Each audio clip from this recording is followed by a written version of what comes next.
সাবধান, শুক্রবার ভুলেও এই 5টি কাজ করবেন না। আল্লাহ ও তার রাসূল ওই সকল ব্যক্তিদের অভিশাপ করেছেন যারা জুমার দিনে এই 5টি কাজ করে। মুসলিমদের জন্য অত্যন্ত জরুরি একটি তথ্য দিব আজকে। শুক্রবার মানে গরিবদের হজের দিন, কিন্তু আমরা এই দিন এমন কিছু ভুল করে ফেলি যা আমাদের পরকাল জীবনকে জাহান্নামের দিকে নিয়ে যাবে এবং প্রিয় নবীর শাফায়াত থেকে বঞ্চিত করবে। অবশ্যই ভিডিওটি সম্পূর্ণ দেখবেন এবং সতর্ক হয়ে যাবেন।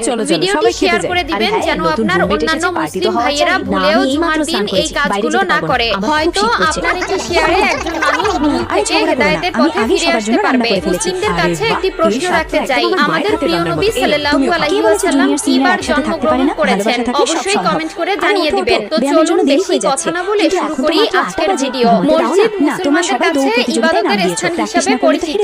এরপরও আমরা মসজিদে এমন কিছু কাজ করে থাকি যা মসজিদের পবিত্রতা নষ্ট করে। তাই মসজিদের পবিত্রতা রক্ষার জন্য